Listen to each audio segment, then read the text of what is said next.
Dans les Gouvernants secrets 1, la précédente cassette, nous avons parlé des extraterrestres, de leur ingérence, mais sur un ton peut-être un peu anodin.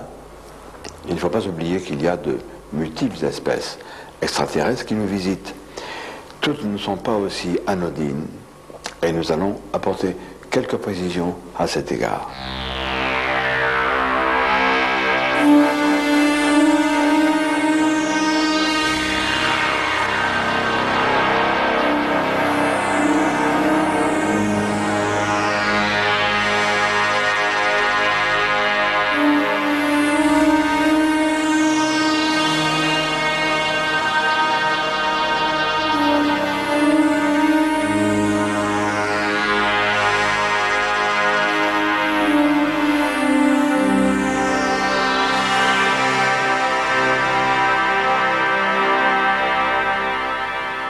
Rendons-nous maintenant dans le Languedoc pour y rencontrer Marcel Pêche, qui est un ufologue averti, qui est l'un des tout premiers, de même que René Varino, à avoir rejoint les rangs de notre petit groupe de pointe œuvrant dans la recherche de la vérité sur les gris. Nous allons le voir, il va nous parler de certaines rencontres particulières et notamment de recherches effectuées dans le cadre de son organisation Tocetti, qui est aussi le nom de la revue qu'il publie. Marcel Pêche, nous sommes à quelques kilomètres de Cuxac-Dode, qui est le fief de ton organisation de recherche sur les ovnis Tocetti, et pas très très loin de Narbonne, et moins loin encore, disons à 200 mètres environ, d'une usine de retraitement d'uranium enrichi, c'est ça? Et il s'est passé quelque chose d'assez prodigieux le 12 décembre 1987. C'est ça. Tu as fait une enquête minutieuse sur ce cas. Oui, j'ai fait une bonne enquête. J'ai fait une bonne enquête, oui. Eh bien, voilà ce qui s'est passé exactement. Ce 12 décembre, c'était un samedi. Et ce samedi matin, un habitant de Narbonne, M. Gérard Lamy, a décidé de venir ici, comme il avait l'habitude, pour prendre du bois mort pour sa cheminée. Le ciel était bas, il bruinait même un peu quand il est parti. Et quand il est arrivé ici, il a pris ce petit chemin, difficilement carrossable, et il s'est arrêté là, à 10 mètres. C'était le matin, le soir? Le matin, à 10h30. Il a fait le tour de sa voiture, il a ouvert son coffre pour être tout prêt à mettre son bois, et il s'est avancé de quelques mètres, et il est tombé sur ce qu'il a vu au premier abord, une poignée de motards avec des instruments bizarres derrière, sans roue. Hein. Il disait, oui, il dit que c'était plutôt des scooters de neige parce qu'il n'y avait pas de roue.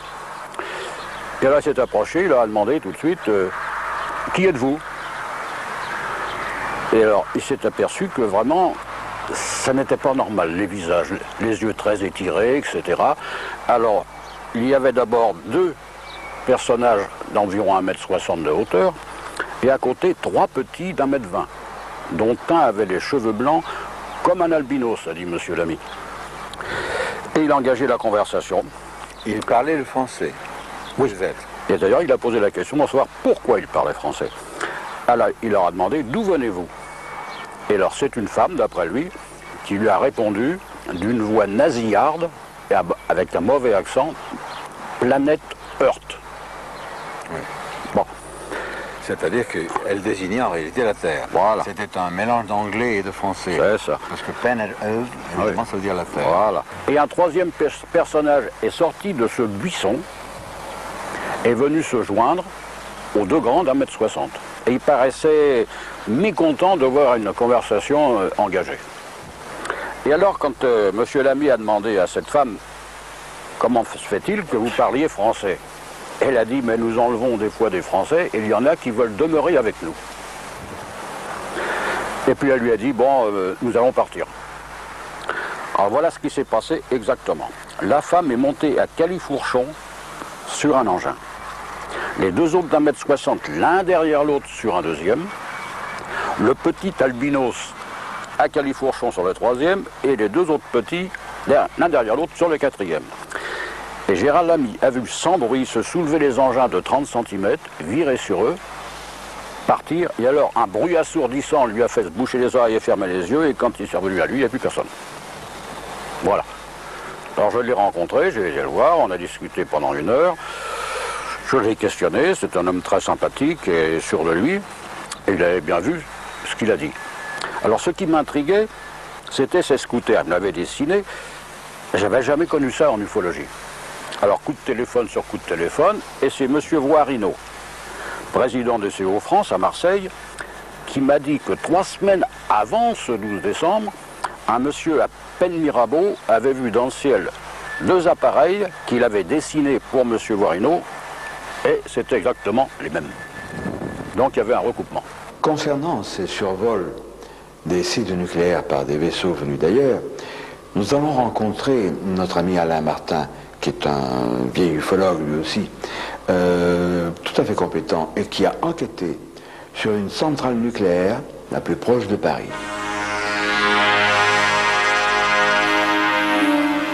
Sur fond de centrale nucléaire de Nogent-sur-Seine, nous rencontrons aujourd'hui un jeune vieil ufologue, un vieil ami, Alain Martin. Tu as commencé à t'intéresser à l'ufologie à un moment où peut-être on n'utilisait pas encore tout à fait le terme d'ufologie. C'était en 1975. Alors, nous sommes devant la centrale nucléaire de Nogent-sur-Seine. Explique-nous pourquoi. Eh bien, depuis 1979-1980, sur le secteur qui se trouve derrière nous, la centrale nucléaire de Nogent-sur-Seine a été construite. Et puis, bien entendu, ce fut progressivement comme un appel à tout un tas d'engins qui ont circulé par la suite. Nous en avons eu des preuves, aussi bien des témoignages très officiels comme des témoignages particuliers. Tu m'as parlé d'un engin qui s'est posé dans un village, carrément, ou à la sortie immédiate d'un village. C'est exact.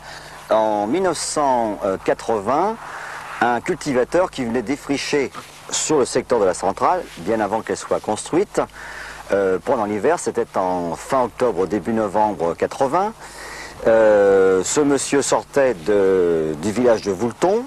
Il faisait nuit bien sûr puisqu'il était aux environs de 6 h du matin. Tout à coup son faisceau, les phares de la voiture ont carrément éclairé le module qui se trouvait complètement atterri à la sortie du village. Bien entendu, son réflexe a été d'appuyer sur l'accélérateur parce qu'il a eu une peur absolument invraisemblable. Et quand il arrivait à la centrale, il était blanc de peur. Il s'est dit, mais si j'avais su, j'aurais dû me cacher pour voir le décollage de l'engin. Alors je lui ai dit, quelques temps après, j'ai dit, monsieur, mais vous avez certainement arrosé votre café le matin, et vous avez confondu. Et il m'a répondu, vous savez, je suis un cultivateur, je connais tous les engins tracteurs moissonneuses qu'il peut y avoir dans les champs, et quant à moi, je n'avais jamais vu ça. On croyait évidemment à un acte au hasard, et il y a eu des choses tout à fait exceptionnelles, c'est que d'autres personnes ont été témoins d'engins plein ciel tout autour de la centrale, que ce soit sur le secteur de Brest-sur-Seine, de Nogent, de Villiers-Saint-Georges, de Provins, où nous avons toutes les preuves écrites. Il y a des témoignages aussi par la gendarmerie nationale, et on s'aperçoit qu'effectivement, les centrales atomiques, comme d'autres secteurs, comme les aéroports ou autres, sont exactement surveillés. Alain Martin, il s'est passé quelque chose de tout à fait particulier lorsque l'engin était au-dessus de la centrale. Un soir, il y avait un surveillant qui se trouvait sur la centrale, il était en exercice, et bien entendu, il y a eu une panne électrique. Tout l'établissement autour des 2 cheminées, toute l'électricité s'est éteinte, et ils se sont d'abord posé la question à savoir s'il n'y avait pas eu une panne tout à fait normale. Rien n'apparaissait illogique, et lorsque ce monsieur est sorti de son établissement, il a constaté en levant les yeux dans le ciel qu'il y avait une grosse boule rouge orangée qui se trouvait au-dessus. Et au bout d'une demi-heure, 3/4 d'heure environ, quand cette boule orangée a disparu, comme par hasard, comme par enchantement, l'électricité est revenue. Ce qui a déjà été constaté plusieurs fois en France, aussi bien dans le monde entier. Naturellement, ces observations d'engins étrangers au-dessus de nos sites nucléaires sont parfaitement connues de nos gouvernants. Rappelez-vous, dans la première cassette, Ovni Ibi, l'invasion a commencé, Robert Hastings, au Nouveau-Mexique, nous avait parlé du survol des sites nucléaires américains par des engins venus d'ailleurs. Signalons Prism, une revue particulièrement intéressante et très objective et très documentée sur tout ce qui concerne l'ufologie et les grands courants plus ou moins occultes tels que ceux qui président aux destinées des humains à travers les grilles. À lire absolument. Dans mon ouvrage tout à fait récent, Nos maîtres, les extraterrestres, paru au Poste de la Cité, je révèle que le site de Tchernobyl, de sinistre mémoire, fait l'objet d'observations fréquentes. Il s'y passe des choses beaucoup plus étranges encore. Et ces informations que j'ai puisées dans des journaux américains et dans des journaux étrangers ne sont pas parvenues en France, comme si les médias en France exerçaient une censure de plus en plus sévère pour vous tromper.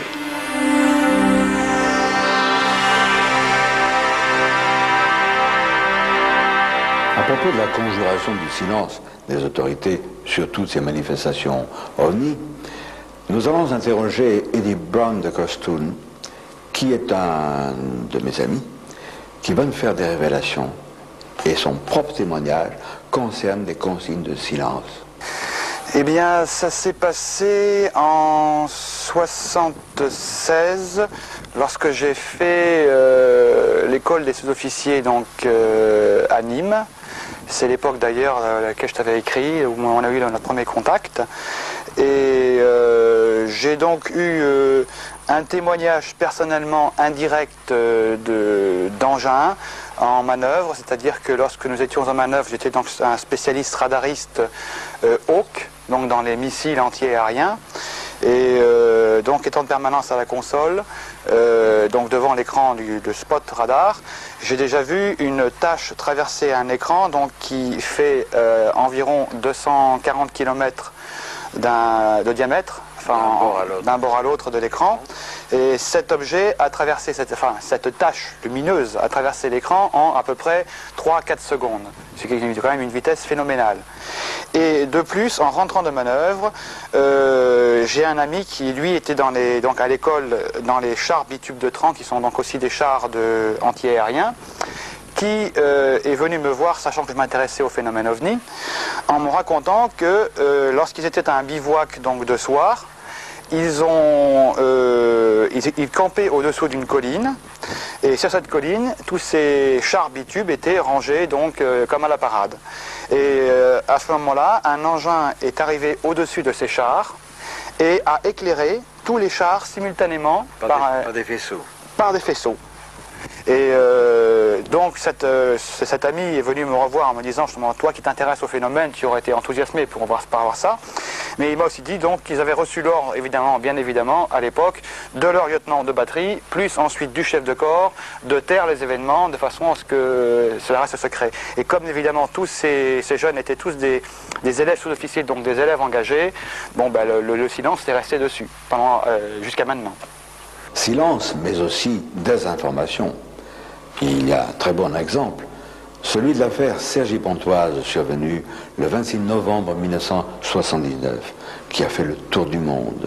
J'ai enquêté sur cette affaire, j'en parle, je donne des précisions nouvelles dans Nos maîtres les extraterrestres. Le 26 novembre 1979, 4h30 du matin, 3 jeunes gens qui vendent des frusques, c'est leur thème, sur les marchés, embarquent la marchandise dans leur voiture et ils aperçoivent un objet bizarre dans le ciel pendant que Franck est aux commandes de la voiture, au volant de la voiture. Eux sont dans l'appartement et ils s'apprêtent à descendre des vêtements. Et ils voient cette chose lumineuse envelopper la voiture comme une boule. Alors ils sont inquiets, ils se précipitent, ils arrivent sur la voiture. Au moment où la boule se résorbe dans un cylindre lumineux qui s'en va rapidement, et plus de Franck. Leur copain Franck, qui était au volant, a disparu.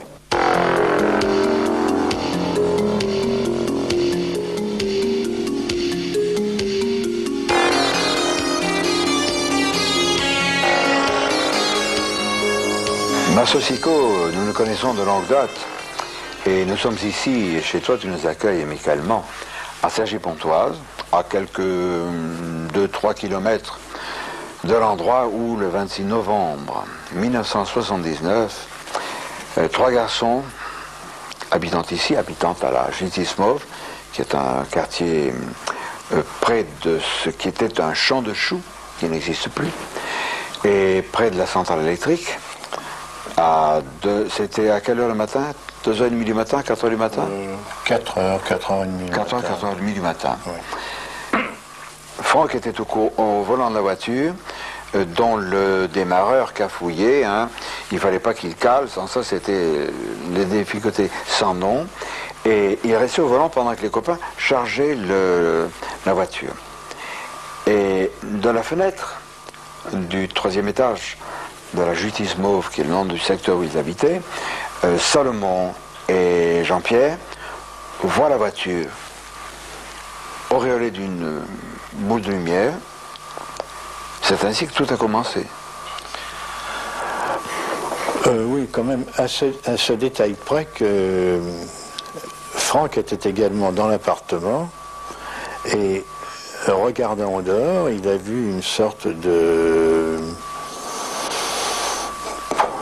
cigare, d'objet brillant qui descendait vers le sol et qui semblait avoir atterri ou chuté, je ne sais pas exactement, en direction de ce grand transformateur électrique qui existe toujours.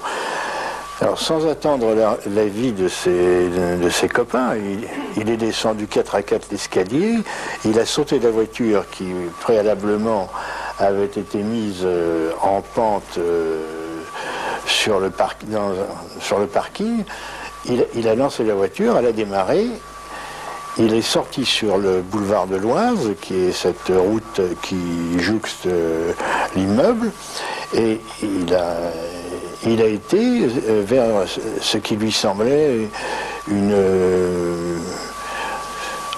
masse de brouillard. Une masse de brouillard. Éclairée de l'intérieur, hein, c'est ça. Éclairée de l'intérieur.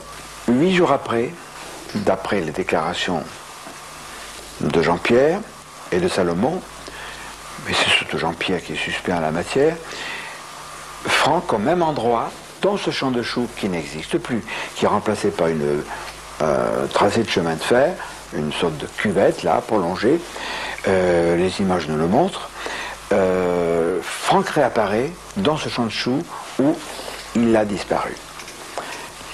Pour Franck, on l'a dû lui donner un coup sur la tête, il se réveille, il n'y a plus la voiture, et il dit on va piquer la voiture avec les vêtements, je vais me faire engueuler par les copains. Il retourne donc à l'immeuble 11 Justice Mauve, et là, il trouve Salomon en pyjama. Il ignore que 8 jours se sont écoulés. Il pense que 15 minutes. Il dit alors toi, tu t'es couché, tu t'es mis en pyjama, et l'autre l'embrasse. Parce que c'est pathétique, il a disparu. Et Franck le repousse, il dit mais enfin tu es fou. Il dit mais non, il y a 8 jours que tu es parti. Alors tu dis mais c'est pas vrai, hein, quiproquo. On lui montre les journaux. Et il se rend compte qu'il a vraiment disparu pendant une semaine. Un extraterrestre qui se disait appelé Orio lui a dit nous allons venir le 15 août 1980 à Saget-Pontoise.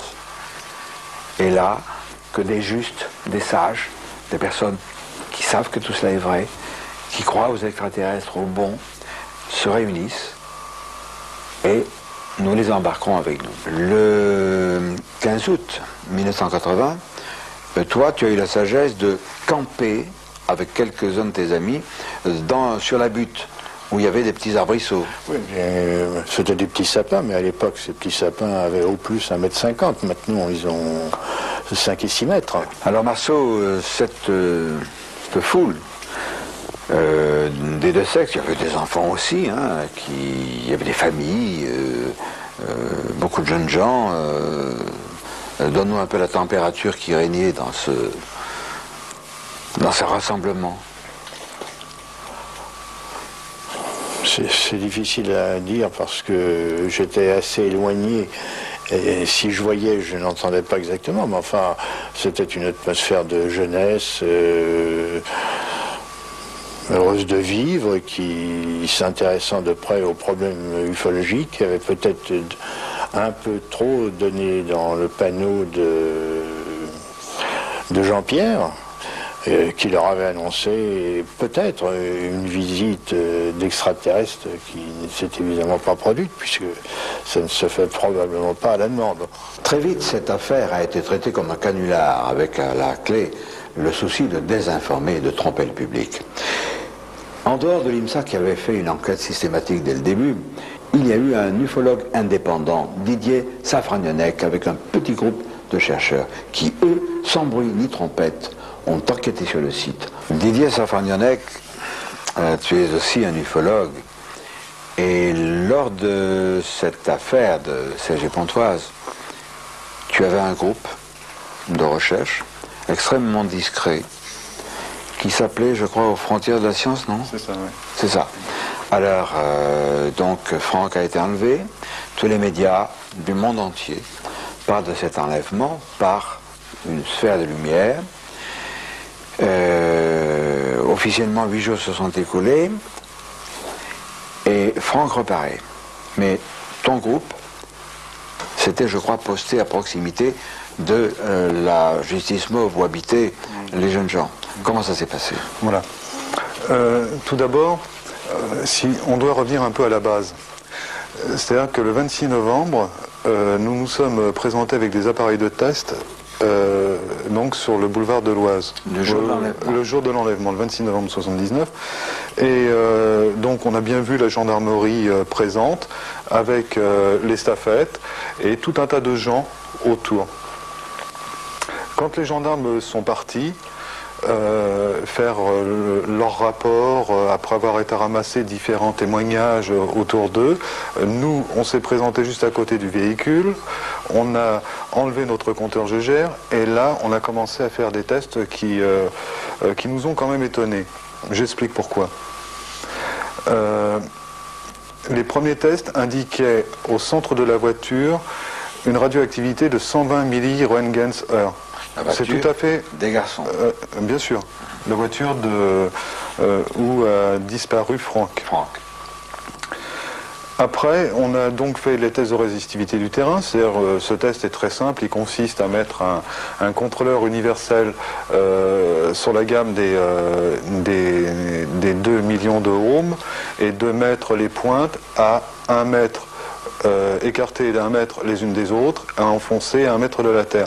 Là, on a pu s'apercevoir que le test, que la mesure nous donnait 14 kiloohms, ce qui était tout à fait anormal puisque le terrain avait été trempé puisqu'il pleuvait, je crois, depuis au moins 2 ou 3 heures, une pluie fine. Et on a donc recontinué les tests de résistivité en dehors de la zone où se trouvait la voiture, et là on a trouvé des tests plus élevés. Et c'est-à-dire on a trouvé des tests de l'ordre de 25 à 30 kiloohms. Donc le terrain était beaucoup plus trempé. C'était peut-être parce que la voiture était présente que le sol était chauffé, puisqu'on a pu déterminer une température de 35 degrés centigrades à 1 mètre sous le sol avec une sonde. Et donc, après tous ces tests terminés, nous sommes repartis. On n'a pas cherché à voir les 2 témoins de l'enlèvement. Il s'est passé quelque chose de totalement anormal, puisque les tests que toi et tes amis avaient appliqués au terrain ont décelé des anomalies. Tout à fait, parce que, bon, déjà, une radioactivité de 120 milliroentgens/heure, on ne la trouve pas partout. 30 milliroentgens/heure, c'était les premiers postes de télévision couleur à condition qu'on le regarde à 10 ou 15 cm. C'est vrai que la radioactivité est naturelle, on a une radioactivité naturelle partout, dans une lampe de poche, un tube Odéon, bon c'est tout à fait logique, mais à ce taux-là, non. On a décidé donc de faire une planque. Parce qu'on était partagé quand même entre le canular, on ne savait pas pourquoi, et la chose réelle. Et le samedi 1er décembre à 4h30, 2 de nos enquêteurs du matin, bien sûr, 2 de nos enquêteurs qui étaient en planque à peu près à 200 mètres du bâtiment de Jean-Pierre et de Salomon, un principalement, puisque l'autre était endormi, a vu un halo lumineux, une espèce de nuage lumineux, et apparaître dans ce nuage au bout de 3-4 minutes une forme, une ombre d'un homme, ayant la taille à peu près celle de Franck. Le halo a disparu, et cette ombre s'est mise à s'agiter un peu partout autour d'elle, s'est mise à courir, à traverser la butte et le parking. Et donc l'enquêteur qui a vu ça a réveillé l'autre. Ils ont vu quand même ces choses à deux. Et après, ayant porté les yeux sur le 3e étage du bâtiment, ils ont vu qu'il y avait de la lumière et que des gens s'agitaient. Suite à ça, moi j'ai été réveillé à peu près vers 5h, 5h30 du matin, je me souviens plus tellement, où on m'a appris cette nouvelle. J'ai demandé qu'on fasse des tests sur le terrain. Ils ne les avaient pas fait parce qu'ils avaient quitté précipitamment Cergy-Pontoise pour m'apprendre la nouvelle, chercher une cabine téléphonique qu'ils avaient du mal à trouver. Donc ils ont attendu qu'un café s'ouvre à côté de la gare pour me téléphoner la nouvelle. Bon, il était trop tard pour faire les tests, bien qu'ils soient retournés après, parce que c'est vrai, ils sont retournés après pour essayer de faire des tests. Les tests étaient négatifs. Voilà. Alors Didier Safragnonnec, ces chercheurs de ton groupe, le 1er décembre, 4h30 du matin, voient une sphère de lumière apparaître d'une silhouette, alors qu'on a dit officiellement que Franck était revenu le 3 décembre. Il y a donc un décalage de 3 jours. Ça t'a intrigué évidemment, ce retour, et qu'est-ce que tu as fait? J'ai téléphoné vers 9h, 9h30 ce samedi matin, je ne me souviens plus exactement de l'heure exacte, à Jean-Pierre. Je lui ai dit, maintenant on peut se voir, Franck est arrivé. Il me répond, comment sais-tu que Franck est arrivé? Je dis, mes 2 enquêteurs l'ont vu ce matin à 4h30. Et là, sa réaction, il a raccroché. Il a raccroché. Mais ce qui confirmait aussi, je m'excuse, quelques années plus tard, c'est qu'avec M. Marceau-Sicot, on a pris un rendez-vous avec Franz un café de la gare Saint-Lazare, où je lui ai dit, j'ai la preuve maintenant que tu as disparu 5 jours et non pas 7 jours. Je lui ai expliqué pourquoi, parce que 2 enquêteurs l'avaient vu, et la réponse de Franck a été tout à fait simple. C'est vrai, ça m'intéresse, ta théorie, mais il faut bien que tu comprennes que pour les gens, pour les médias, ça sera toujours 7 jours et non pas 5 jours. Voilà. Alors on peut enchaîner là-dessus, sans te demander ce que tu en penses, parce que moi je peux me mouiller. C'est notoire, si Franck a menti sur la date du retour, c'est un péché véniel, c'est pas très grave, parce qu'il a été entraîné par Jean-Pierre, qui lui a un tempérament d'escroc. Il a vu l'opportunité qui pouvait changer sa vie. Et pendant 48 heures, il a réfléchi. Et il a fait en sorte de convaincre Franck de dire, bon, tu vas te planquer pendant 24 heures, 48 heures, nous dirons que tu es revenu le 3 décembre et non pas le 1er. Ils ont bâti, ou Jean-Pierre, qui était le meneur, a bâti un plan qui allait lui permettre de créer, pas tout à fait une secte, mais une coterie, de se faire un auditoire où il délivrerait le message d'Oriot, les extraterrestres. Il allait exploiter ce filon pour tromper les gens. Tu as sur les genoux un dossier important. Il s'agit de quoi? Il s'agit d'un roman vérité qui se nomme Les Semeurs de la Nuit, qui parle de quelques affaires d'ufologie, donc aussi la disparition d'une personne âgée de 16 ans, qui a disparu pendant 16 ans aux États-Unis, plus l'affaire de Cergy-Pontoise et une autre affaire s'étant passée dans un petit village se trouvant entre la Dordogne et la Corrèze il y a quelques années.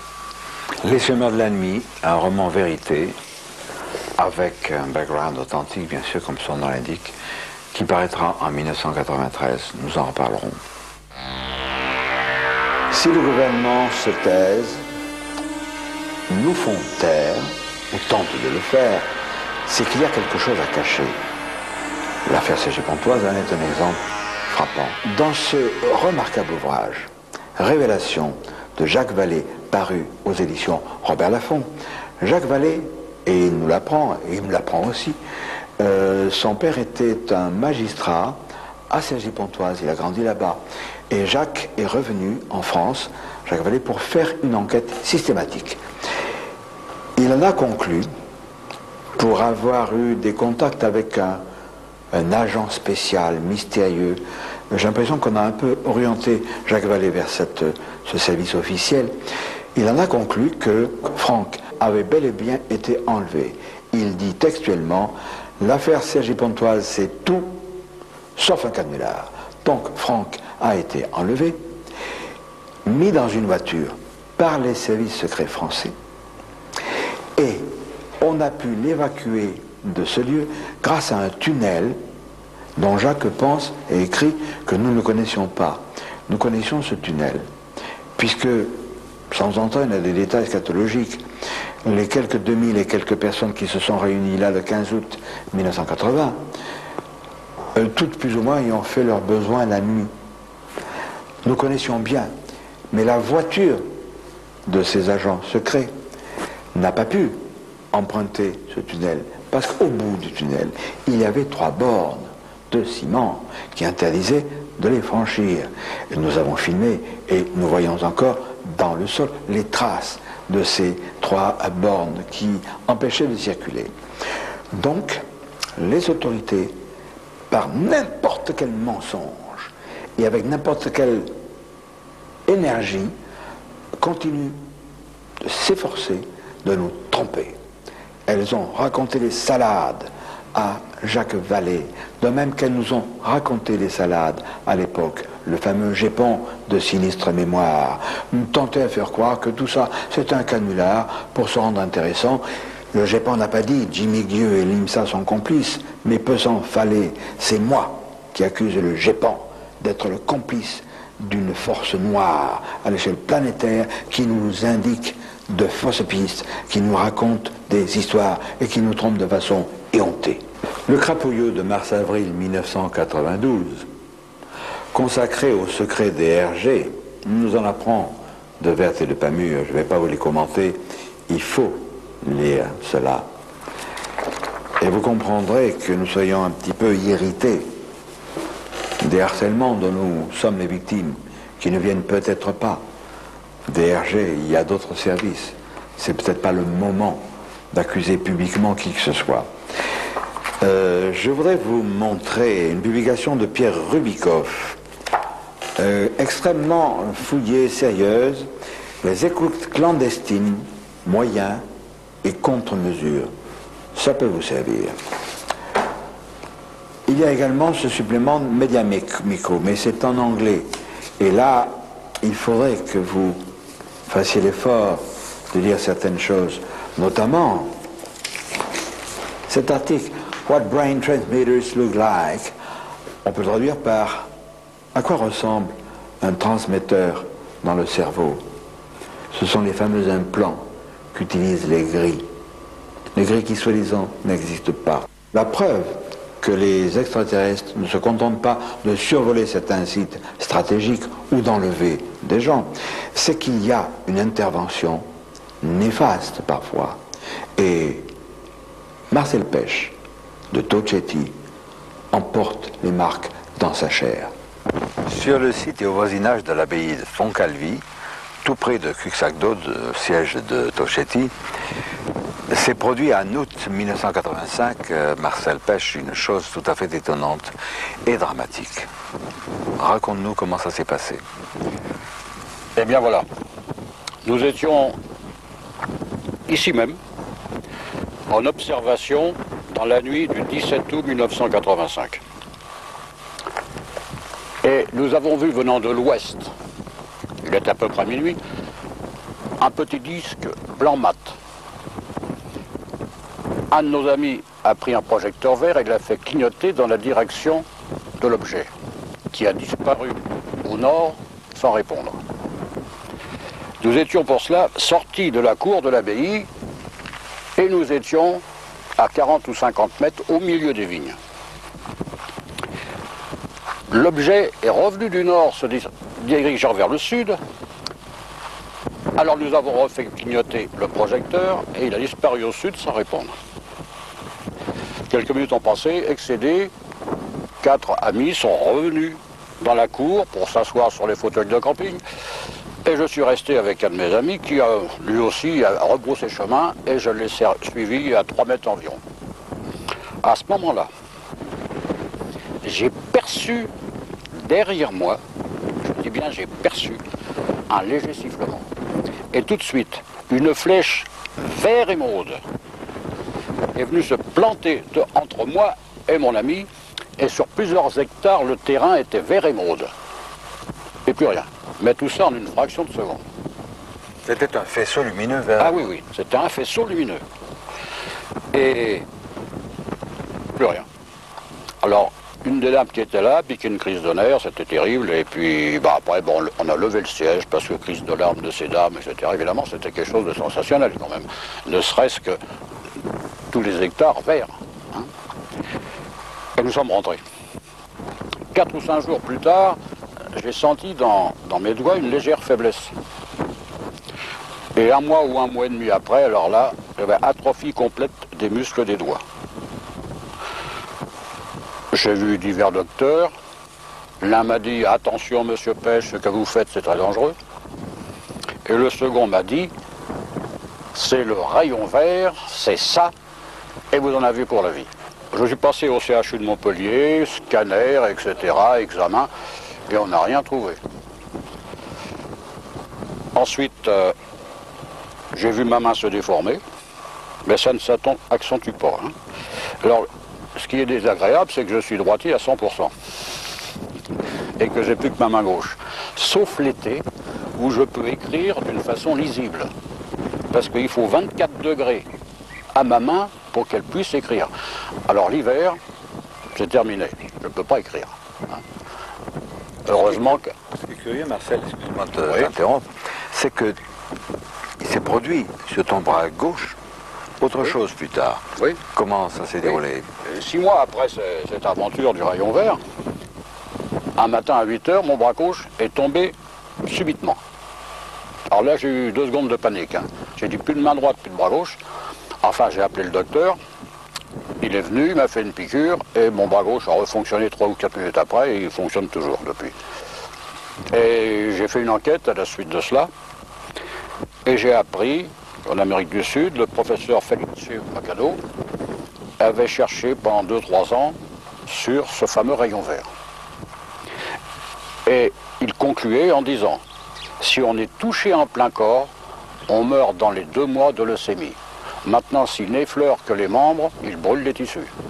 Mais dans tous les cas, dans les 6 mois, on a une crise d'hémiplégie. Or, cette crise d'hémiplégie que j'ai eu au bras gauche, s'est passée 6 mois plus tard, moins 1 jour. Les extraterrestres ne sont pas tous des anges. Mais cette action sur Marcel Pêche, une action isolée, mais attention, il existe des sortes de réseaux visant à nuire, non pas à un individu, mais à des groupes d'individus. Un exemple, avec un garçon auquel il est arrivé une histoire extrêmement inquiétante. Et je ne veux pas déflorer le sujet. Ce qu'il dit est tellement alarmant et tellement dangereux pour lui que nous avons dû, comme ce savant que nous avions interrogé dans la première cassette Omnibi, l'invasion a commencé, nous avons été obligés de cacher son visage et de faire subir à sa voix une triple distorsion électronique. Voici donc ce cas étrange que nous conclurons avec certaines réserves. Disons que j'avais aussi un don de médium naturel, donc j'ai été sélectionné dans une société d'informatique à 16 ans et demi pour soi-disant donc mes capacités intellectuelles, mais il s'est avéré après que mes dons de médium étaient aussi importants, si ce n'est plus.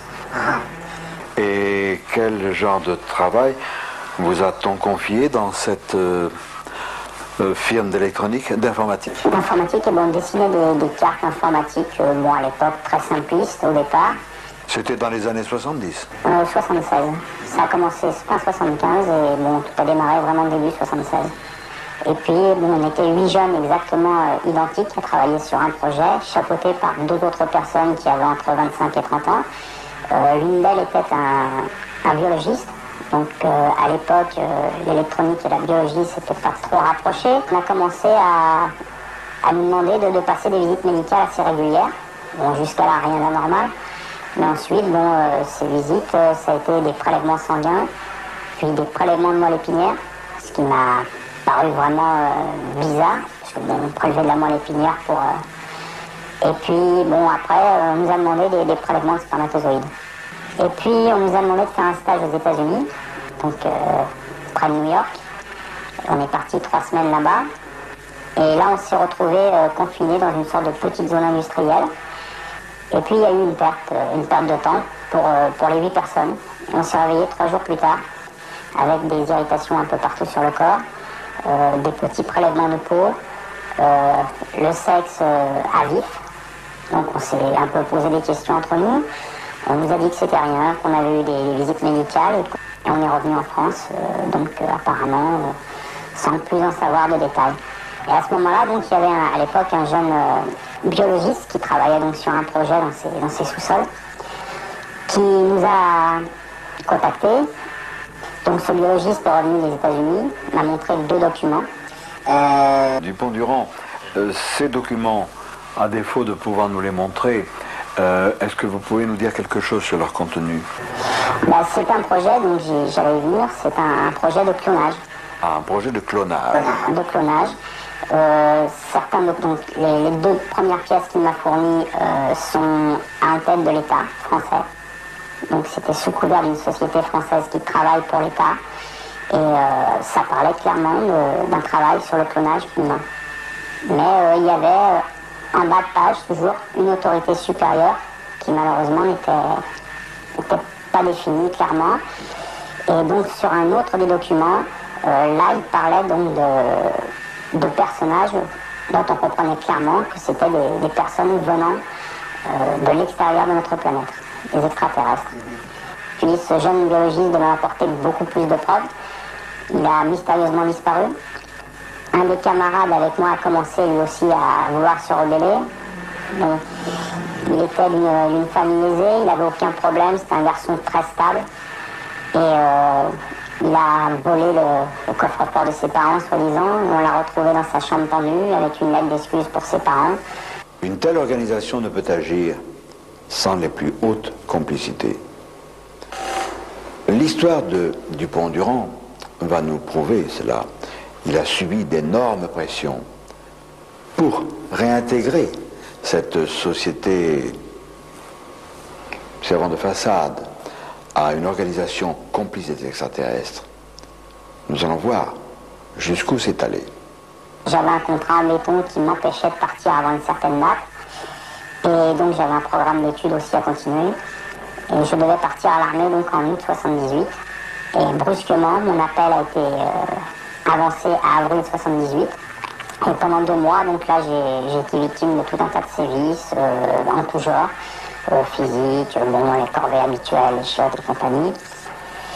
Et puis donc... Des brutalités aussi? Oui, brutalité physique, oui. Ça allait du coup de pied en pleine nuit, on me réveillait à coups de pied dans les côtes, ou bien on me jette à bas de lit, la tête trempée dans l'urinoir, des choses comme ça. On a commencé donc à m'expliquer pourquoi j'étais là, et que quand j'allais ressortir, il fallait que je reprenne mon boulot dans cette société, et que plus vite je reprendrais, plus vite je signerais un papier disant que j'allais reprendre mon travail avec eux, plus vite je sortirais d'ici, on ne parlerait même plus de service militaire, ni rien du tout. Et le dossier complet, entièrement été détruit par l'armée.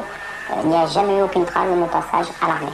Moi, personnellement, après, donc, je me suis protégée. Donc, des aventures désagréables, il y en a eu forcément. Bon, j'ai radicalement changé de vie. Parfois d'identité, de pays aussi, pour me couvrir.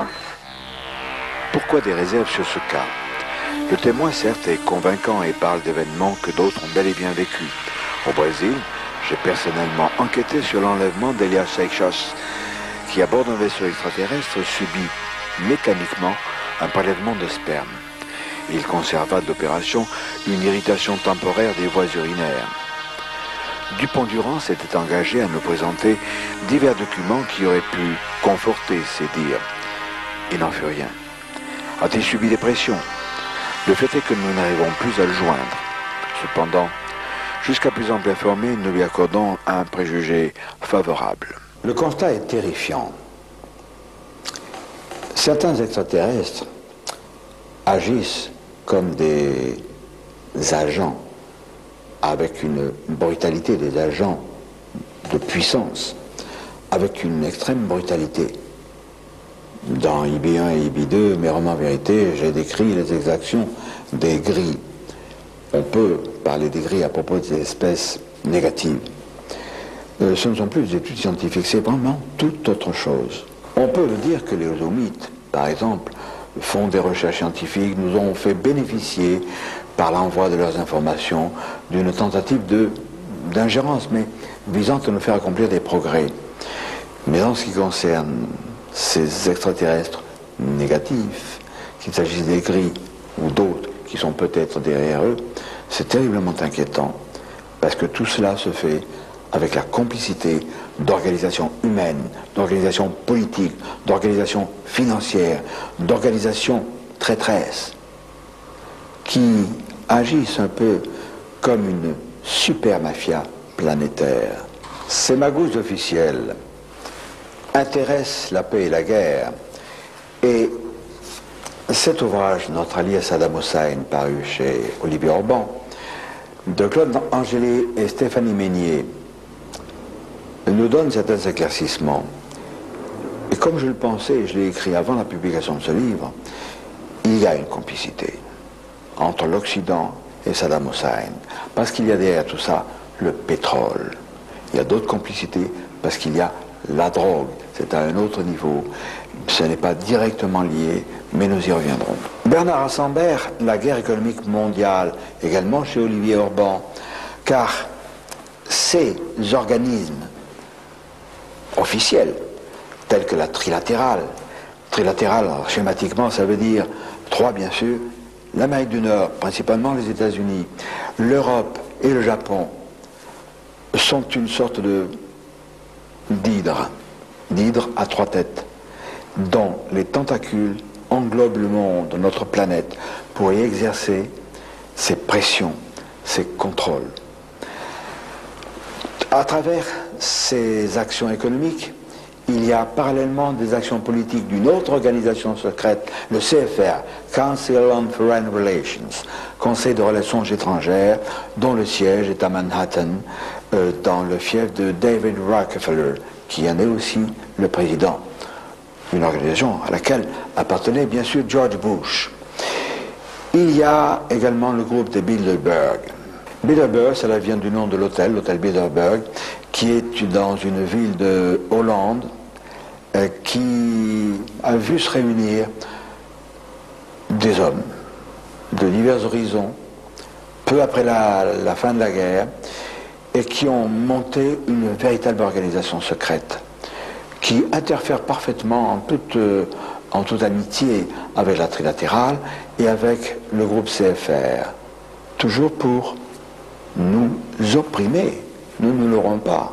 Moi, je crois avoir fait mes preuves depuis 40 ans que j'écris des romans de science-fiction où j'ai toujours montré mon amour pour l'Amérique. Quand j'ai posé le pied pour la première fois à New York, j'avais les larmes aux yeux, parce que c'était mon pays de cœur, pour lequel, et pour la France aussi, je m'étais battu pendant la guerre, pendant la résistance, et ensuite dans les commandos. Donc, on ne pourra pas me traiter d'être anti-américain, non. Mais il faut que le peuple américain sache qu'il est lui aussi trompé, qu'il est lui aussi entraîné vers un chaos. Nous allons y revenir. L'un de ces chaos, voici un dossier de Claudia Pacheco, la multinationale américaine des drogues. Là aussi c'est terrifiant.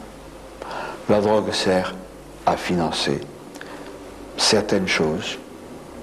Je lis dans IB1 les terriers des gris, mais autre chose également. En matière de scandales politico-financiers, Jean Ziegler, avec la Suisse Lave Plus Blanc, dénonce courageusement les méfaits des marchands de mort inféodés à la drogue. Nous avons chez nous La République corrompue d'Yves Chalier, chez Robert Laffont, bien sûr. Au Québec, chez Louise Courteau, La dernière valse des tyrans, La prophétie. Ces gouvernements secrets, car la trilatérale, le Bilderberg, le CFR, sont des façades d'un gouvernement secret, hégémonique au niveau de la planète.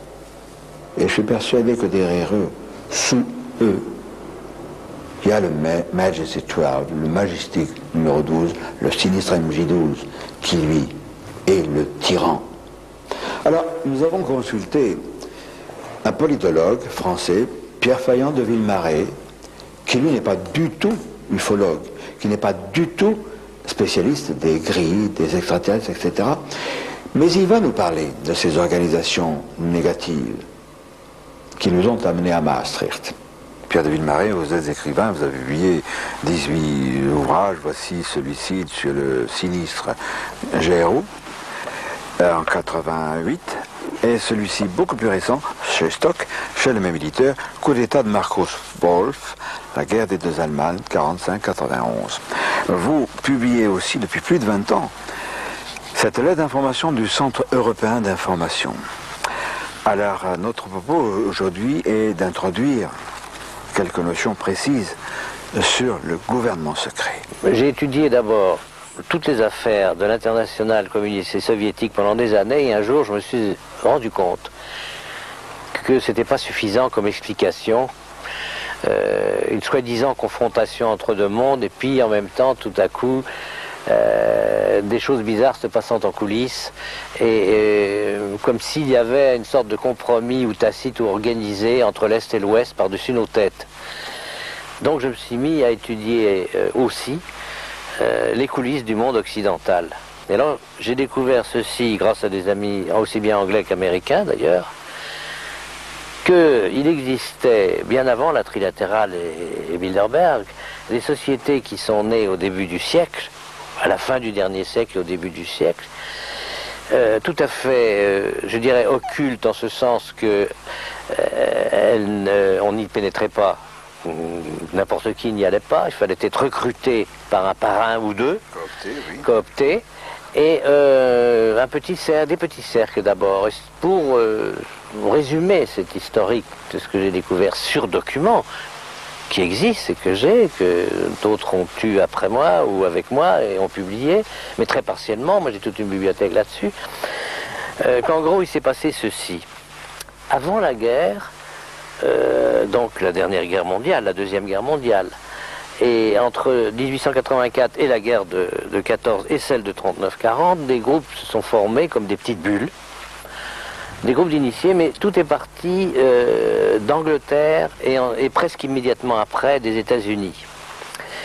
C'est-à-dire, sur le thème suivant, nous qui sommes des professeurs d'université, des intellectuels, en Angleterre il y avait par exemple Bernard Shaw, il y avait la fille de Marx, une des filles de Marx, Eleanor Marx. Et je dis Eleanor Marx parce que c'est quelque chose qui devrait être connu de tous les historiens, qu'après avoir fondé une société d'une quinzaine ou une vingtaine de professeurs universitaires et intellectuels à Londres, ils ont envoyé en mission Eleanor Marx aux États-Unis pour créer un même groupe avec l'idée suivante: l'ère moderne exige que dans les universités, nous qui sommes professeurs intellectuels, nous avons la parole, nous formons des gens. Eh bien, nous allons les former à notre programme de réorganisation du monde, et au lieu de faire la révolution par la rue, qui se termine toujours tragiquement et qui peut nous échapper, nous allons faire la révolution par en haut, c'est-à-dire par les élites. Dans nos universités, nous allons non seulement recruter des professeurs qui vont adopter nos idées, enfin on va les recruter, c'est pas à condition qu'ils adoptent nos idées, et ensuite ces professeurs vont former des élèves. Alors il faut voir qu'il y a eu un siècle de travail comme ça. La société de Londres s'appelait la Société Fabienne, britannique, et ne recrutait que petit à petit, sans hâte, parce que c'est ça la différence avec les partis, les mouvements politiques. Il y a toujours l'objectif immédiat, le pouvoir tout de suite, par les élections. Eux, c'était pas ça. C'était le pouvoir dans l'ombre, comme conseiller. Ne cherchons jamais les premières places, mais soyons toujours là, indispensable parce que nous sommes savants, parce que nous sommes professeurs universitaires spécialisés dans tel et tel domaine. La même chose aux États-Unis. Et c'est de là que sont nés, en gros, la synarchie, ce qu'on a appelé la synarchie à Vienne, qui a essaimé sur toute l'Europe, puisque c'est en 22 dont je parle pour l'Europe. Or, il ne faut pas oublier qu'autour de Hitler, il y avait des gens affiliés à la synarchie, des gens connus, Otto Abetz, Ernst Achenbach, de la grande banque qui était dans les grandes banques avec Hermann Habs, qui d'ailleurs ont protégé et récupéré et protégé des banques juives, comme la banque Warburg dont on parle quelquefois. Il y a eu un livre assez connu là-dessus, et un feuilleton à la télévision, mais on oublie de dire tous ces liens secrets qui existaient entre ces gens. Au début, ça paraissait une fantaisie, ce gouvernement occulte, derrière n'importe quel gouvernement. Mais si, les synarques avaient envoyé des gens à Londres, des gens à Alger, et il y avait des gens à Vichy, et chacun a dédouané les autres après la libération, quoi qu'ils aient fait, et pendant longtemps. Les Anglais et les Américains surveillaient ça de leur côté, et s'occupaient, eux, de détruire l'ordre établi. Alors, il y avait un empire, parce que c'est là où il faut voir l'évolution de ces sociétés occultes. Au départ, et on le trouve dans le pacte synarchique dès 1922, puisqu'il a été rédigé en 22, mais seulement découvert au moment de la guerre, la Deuxième Guerre mondiale, il est dit textuellement qu'il faut réorganiser le monde en 5 grands ensembles économiques qui sont, alors il faut se mettre dans le contexte de 22, la Panamérique, la Pan-Europe, non, ils disent la Pan-Eurafrique à ce moment-là, parce que l'Europe avait des projections sur l'Afrique, le Commonwealth britannique, la Pan-Asie, et donc il dirigeait le monde en 5 grands ensembles économiques. Alors arrive la guerre, donc ils ont été obligés de réviser au fur et à mesure des bouleversements de 45, 44, 45, un peu leur ordre. C'est-à-dire qu'ils se sont dit, il vaut mieux carrément faire sauter le Commonwealth, qui était intégré complètement à la couronne, mais à condition que l'Empire français, on dit les Anglais, parce qu'il y a beau avoir des coteries, il y a des rivalités à l'intérieur de ces coteries semi-occultes, il faut détruire l'Empire français. Les Américains étaient d'accord, d'autant plus que les gens de l'OSS devenus CIA, je dis pas tous, il y avait des initiés dans tous ces mouvements. Bien sûr qu'on ne peut pas cataloguer tout un mouvement en bloc, c'est le tort quelquefois de certains de nos amis, c'est de vouloir que tout passe par le trou de serrure, puisqu'un tel est du club, donc c'est un salaud. Non, il faut voir ce qu'il fait, ce qu'il dit, parce qu'il y a des gens qui entrent dans ces clubs par opportunisme politique, par carriérisme, mais il ne faut pas se faire d'illusions. Tous ne sont pas des initiés. Je donne un exemple. Mon beau-père connaissait bien Pinet, le président Pinet, et un jour il lui dit: qu'est-ce que vous allez faire dans cette société qui s'appelle Bilderberg? Bon, on va en parler, je vais expliquer ce que c'est que Bilderberg. Mais Pinet lui répond: vous savez, on rencontre des gens intéressants dans ce club. C'était aux années 50, ça, hein, après la fondation de Bilderberg qui date de 1954. Moi je trouve qu'on a des réunions dans un pays puis un autre, ça me fait voir du pays, et pendant que ces gens-là, ils m'embêtent avec leur discours, parlent de refaire le monde, moi je m'en vais faire du footing. Alors mon beau-père lui avait dit: président Pinet, vous servez de caution à des gens qui dans votre dos, eux, travaillent. Car déjà, j'ai des textes qui datent de 1932 de ces milieux-là, des textes internes, où on parle du nouvel ordre mondial sans arrêt. Donc c'est pas une découverte que le président Bush l'ait dit après la guerre du Golfe. C'est simplement une confirmation. Parce qu'on ne nous fera pas croire que ces gens-là ont toujours le même langage à travers un siècle, sans qu'il y ait une doctrine à la base. Il y a un fil conducteur. Alors, après la guerre, il y a donc la soi-disant guerre froide qui commence, je dis soi-disant, puisqu'ils ont été mêlés à, comme on peut lire dans mes livres, certaines affaires secrètes. J'ai quand même vu que c'était une horrible mascarade. On voulait bien empêcher le communisme de nous prendre ici comme les pays d'Europe de l'Est, mais on ne voulait pas le détruire, on voulait s'arranger avec lui, ce qui est très différent. Et il y a des milliers et des milliers de gens qui sont morts d'avoir cru que l'Occident les aiderait à se libérer du totalitarisme communiste. Naît Bilderberg en 1954. Bilderberg est une association euro-américaine, ce qu'on oublie, et pas du tout européenne, euro-américaine, puisque David Rockefeller était à la fondation, Bill Donovan, l'ancien chef de l'OSS, était à la fondation, Allen Dulles, chef des services secrets, était à la fondation, pour ne citer que quelques noms connus, Du côté européen, qui y avait-il derrière Bilderberg? Jean Monnet et tous les gens de l'équipe qui ont dit il faut faire l'Europe, faire l'Europe, faire l'Europe. Bon, mais leur Europe. Et ce qui ne veut pas dire une Europe de la liberté. Alors la trilatérale, j'en parle tout le temps, c'est quoi? Elle est née en 73 d'une réunion qui s'était tenue en 72 à Davos, en Suisse, où j'étais. Mais je n'étais pas invité. J'étais par hasard chez les amis à Davos. J'ai vu, je me suis cogné à Henry Kissinger, à des gens très connus. J'ai fini par demander à mes amis suisses, mais qu'est-ce qui se passe? J'ai vu des soviétiques, je me suis dit, qu'est-ce qui se passe? 73, hein? Attention, il n'y avait pas encore l'écroulement du mur. Et ils me disent, non mais il y a une réunion bizarre, la police est sur les dents, il faut surtout pas qu'on sache qui est là, c'est interdit de prendre des notes, de prendre des photos. Bon, j'ai quand même eu par mes amis suisses beaucoup de choses, et même eu la sténographie de leurs débats internes. Ce qui m'a beaucoup éclairé en 72, parce qu'ils annonçaient qu'ils allaient créer l'année d'après un organisme, ils n'avaient pas dit lequel. Et, mais l'homme de cette concertation où il y avait une centaine de gens, donc j'ai parlé de Kissinger, il y avait des Japonais, il y avait une délégation soviétique dont un vice-ministre du gouvernement soviétique, et n'oublions pas que c'était soi-disant toujours la guerre froide. Bon. Or ils étaient là, et la conclusion applaudie par les soviétiques dans ce vice-ministre qui s'appelait Bykov, qui existe encore, de M. Perlmutter, un économiste américain très connu, était la suivante. Écoutons bien, hein, 72-73, ça c'était l'hiver 72-73. Il faut qu'avant 20 ans, nous ne soyons plus que 200 ou 300 multinationales dans le monde à contrôler tout ce qui est recherche, exploitation, répartition des matières premières clés de notre époque. Et donc voilà la phrase textuelle, et il expliquait, à partir de ce moment-là, il y aura 3 moteurs dans le monde, le moteur industriel panaméricain, le moteur industriel japonais et le moteur industriel pan-européen, incluant l'Union soviétique, en 72-13.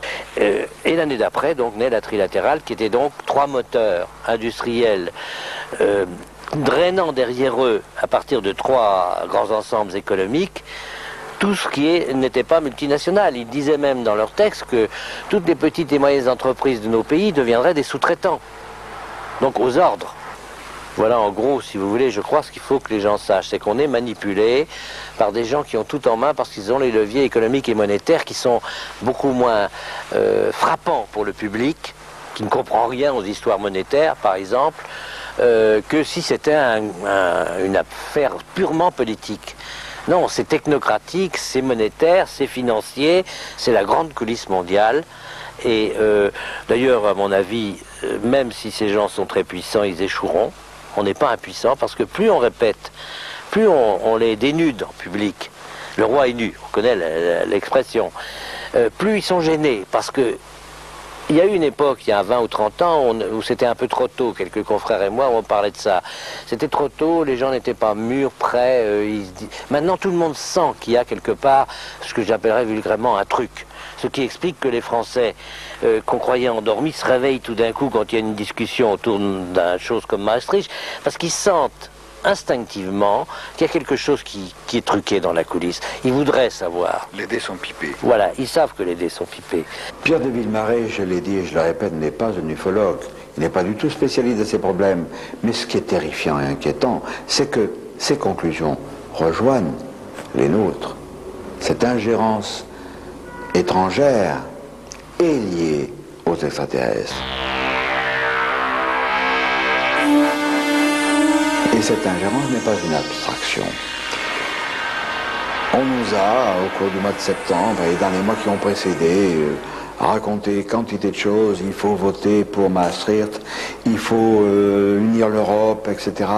Je suis bien d'accord, je suis tout à fait d'accord, et je me répète, je me cite, mais c'est vrai, depuis 40 ans que j'écris des bouquins de science-fiction, dès la première décennie, j'ai toujours prôné les États-Unis d'Europe et ceux du monde, mais pas à travers la mainmise de la trilatérale, du CFR.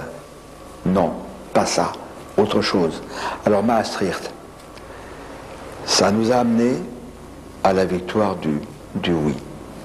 Peu s'en fallait. Et je pense que un jour, on apprendra ce qu'un anonyme, qui semble beaucoup moins bien renseigné, nous a dit au téléphone, à savoir qu'il y aurait un jour des surprises, et sur les pourcentages du oui, et sur le pourcentage du non. Et si vous me permettez une remarque un peu cavalière, un peu leste, on s'est fait couillonner à Maastricht. Mais ce n'est pas ceux qui manifestent, les paysans et autres, qui prétendront le contraire. Alors savoir que indirectement ou directement, les extraterrestres négatifs, les gris par exemple, ou ceux qui sont derrière, que nous ne connaissons pas encore, sont mêlés à tout cela, tirent les ficelles, c'est vraiment inquiétant. Vous n'êtes pas sans savoir, comme nous, que le GEPON de Sinistre Mémoire avait son siège au CNES, Centre National d'Études Spatiales à Toulouse. Il a été remplacé par le CEPRA, qui est la même organisation, dont le but n'est pas de faire la lumière sur les ovnis, on le sait très bien, mais de l'évacuer sous le couvert de canulars, etc. Et alors,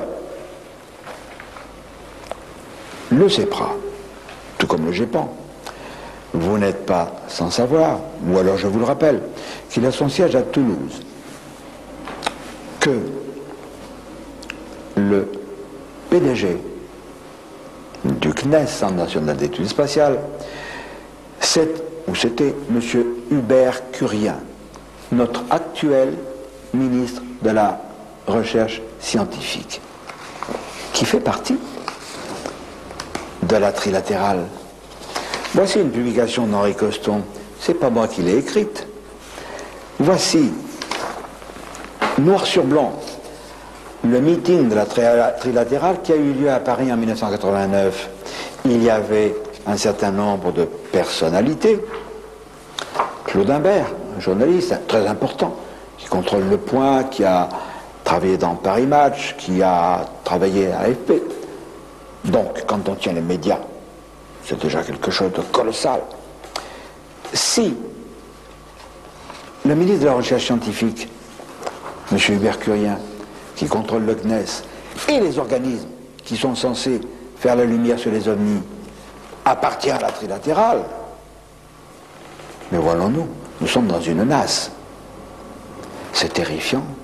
C'est pas moi qui le dis, c'est pas moi qui l'écris, ça n'est pas de la science-fiction. On pourrait dire de la science-affliction peut-être. Mais ça, ne l'oubliez jamais.